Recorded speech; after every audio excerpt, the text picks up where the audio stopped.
ஒரு அமைச்சர், மூத்த அமைச்சர் மக்களுக்கு சேவை செய்வதற்காக அமைச்சர் பொறுப்பு வந்து கொடுத்திருக்காங்க. ஆனா பாத்தீங்கன்னா அரைகுறை ஆடையுடன் உதயநிதி ஸ்டாலின் அவருடைய பிறந்தநாளை கொண்டாடுற மாதிரி நிகழ்வுகள் அதுவும் பொதுக்கூட்டத்துல நடக்குது. இது வந்து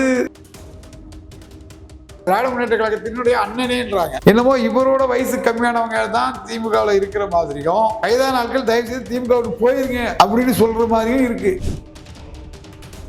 நாளேட்டில் ஒரு விளம்பரம் கொடுக்கப்படுது. அதில் முதல்வரை பார்த்தீங்கன்னா வாழும் இளைய காமராஜரே அப்படின்னு சொல்லிட்டு விளம்பரம் கொடுத்து, அவர் வந்து வாழும் இளைய காமராஜர் சொல்றதுக்கு என்ன தகுதி இருக்கு? என்னன்னே தெரியாம வாழும் காமராஜர், வாழும் இளைய காமராஜர் எடுத்து கூட நான் படிக்க வைப்பேன்னு சொன்ன தலைவர் காமராஜர். அவரை இமயம், நான் வந்து மடு, இதை நீங்க ஒப்புறது தப்புன்னு சொல்லி யார் சொல்லணும்? முதல்வர் ஸ்டாலின் அவங்களை கண்டிக்கணும். பாடல் ஒன்று ரிலீஸ் ஆகி பார்த்துருப்பீங்க. குழந்தையிலேயே கொடி பிடிச்சி வந்த மாதிரி கட்டல பெரிய கொடி பிடிச்சிருக்கு. மக்கள் வந்து ஏமாளிகள், நமக்கு வாக்களிக்க வேண்டும் அப்படிங்கிற அடிப்படையில் இவங்க சேருங்க. பிரதமர் கொண்டாட்டம். ரகரம் வாய்ஸ் நேயர்களுக்கு வணக்கம். இன்று நம்முடன் இணைகிறார் தமிழ்நாடு நாடார் சங்கத்தின் தலைவர் திரு முத்து ரமேஷ் நாடார் அவர்கள். வணக்கம் சார். வணக்கம் சார். பெண்களுக்கு பாதுகாப்பு கேள்விக்குறியாகி இருக்கும் இந்த நிலையில், விவசாயிகள் கண்ணீரோடு இருக்கும் இந்த நிலையில், சட்டம் ஒழுங்கு சீர்குலைச்சிருக்கும் இந்த நிலையில், துணை முதல்வர் உதயநிதி ஸ்டாலின் அவர்கள் கொண்டாட்டம் தமிழ்நாடு முழுவதும் வெகு விமர்சையாக திமுகவினரால் கொண்டாடப்பட்டு வருது. இது எப்படி பார்க்குறீங்க? முன்னாள் முதல்வர் ஐயா கருணாநிதி அவர்கள் அவருடைய ஆட்சி காலத்தின் கடைசி கட்டத்தில் வந்து கலைஞர் டிவியில் பார்த்தீங்கன்னா மாநாட மயிலாட அப்படின்னு ஒரு நிகழ்ச்சி பார்த்த வரலாறு நம்ம பார்த்தோம். அதற்கு பிறகு அவர்கள் வந்து தோல்வி அடைந்தாங்க. 10 வருஷம் ஆட்சிக்கே வர முடியல. இன்னைக்கு பார்த்தீங்கன்னா ஒரு அமைச்சர், மூத்த அமைச்சர் மக்களுக்கு சேவை செய்வதற்காக அமைச்சர் பொறுப்பு வந்து கொடுத்துருக்காங்க.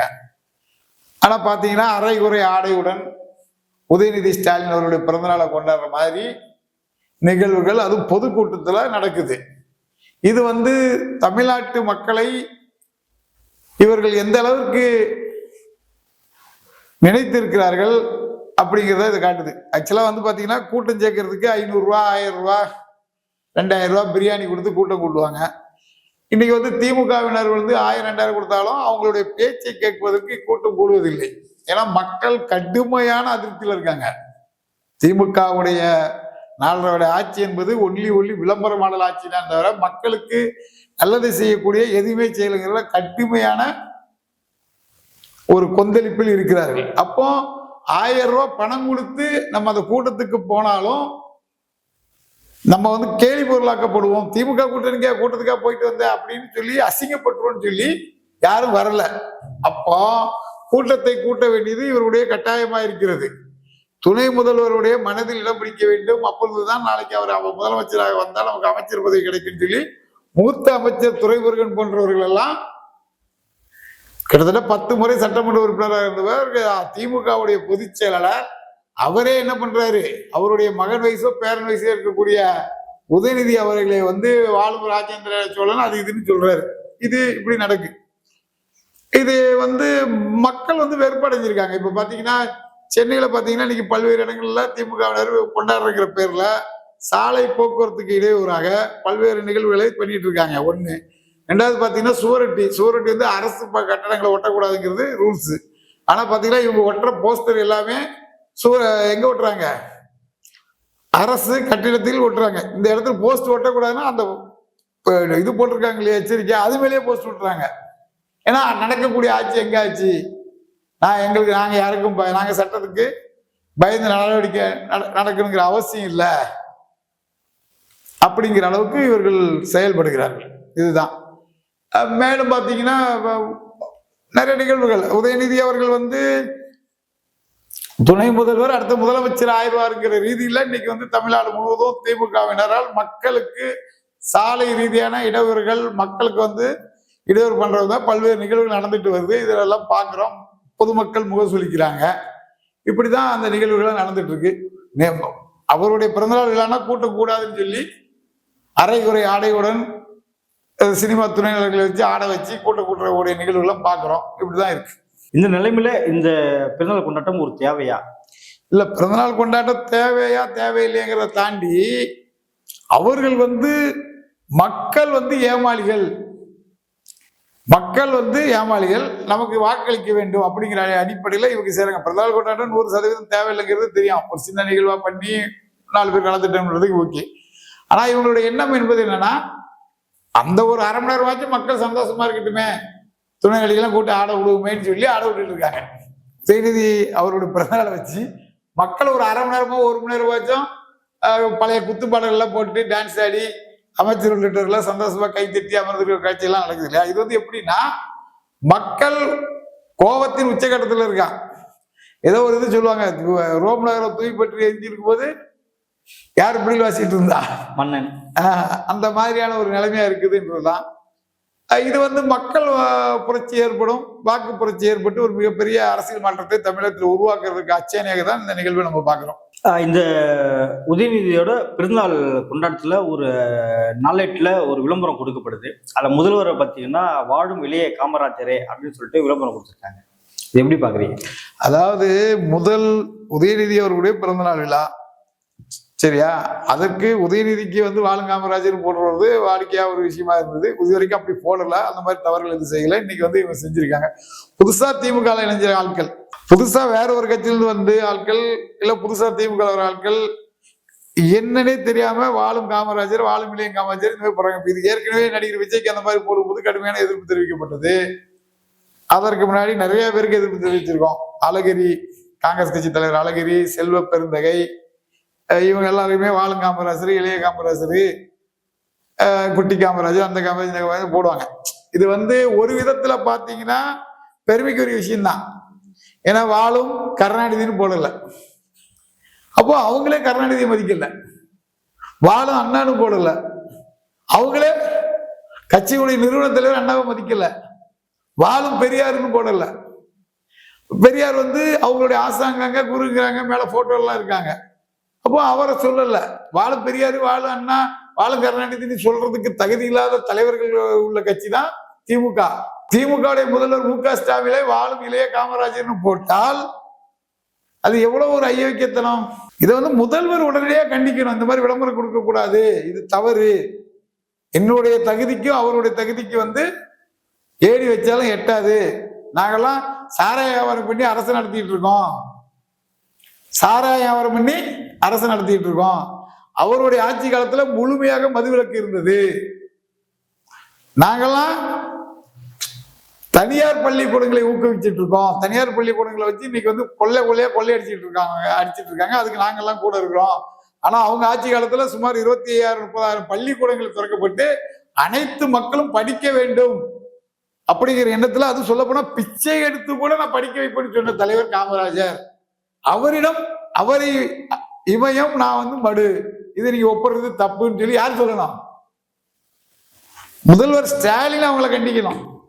உதயநிதி பிறந்தநாள் விழாக்கு இது ஸ்டாலின் இப்படி பொழுது போடுறதுக்கு அவசியமா? புரியுது அவங்களுக்கு? இதெல்லாம் வந்து அந்த விளம்பரம் கொடுத்தவர்கள் தங்களை விளம்பரப்படுத்திக் கொள்வதற்காக.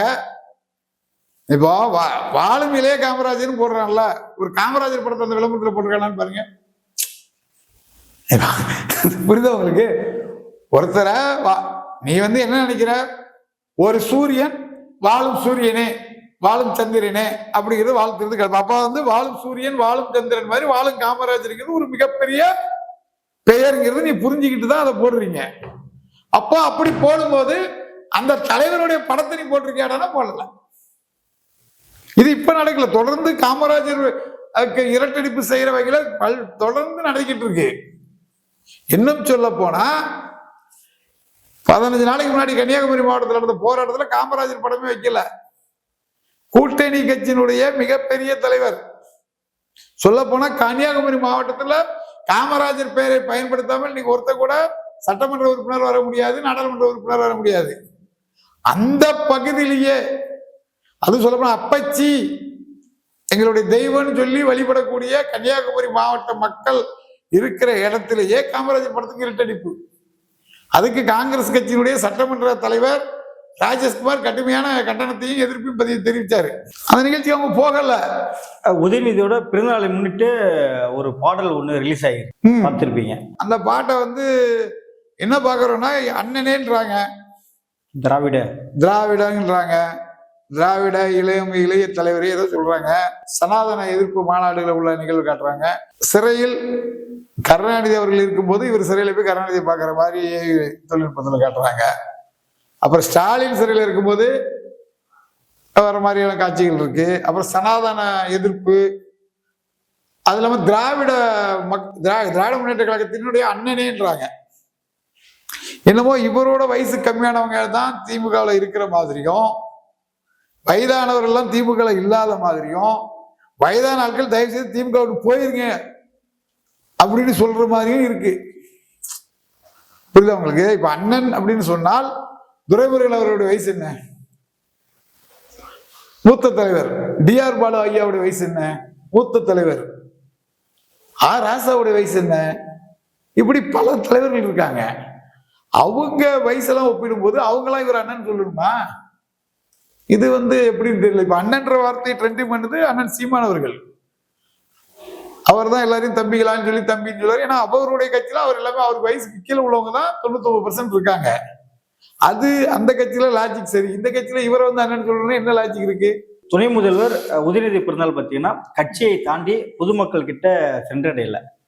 உதயநிதி பிறந்தநாள் பொதுமக்களை ஈர்க்கல. என்ன காரணம்? நடிகர் விஜய் மாதிரி ஒரு பெரிய நடிகர் தான் இருந்திருக்கோம். முதல்வர் செஞ்சிருக்கும் மக்களுக்கு ஒரு அட்ராக்ஷன் வரணும்ல சார். நம்ம துணை முதல்வருக்கு பிறந்தநாள். ஏங்க முதல்வர் அவர்களே ஐயா ஸ்டாலின் அவர்களே ஒரு ஏர்போர்ட்ல நடந்து போறாரு, யாரும் எந்திரிக்கல, எல்லாம் உட்கார்ந்துருக்காங்க.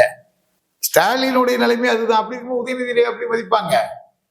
இவங்க ஆட்சியில மக்களுக்கு தேவையான சேவைகள் ஏதாவது செஞ்சிருந்தா மதிப்பாங்க.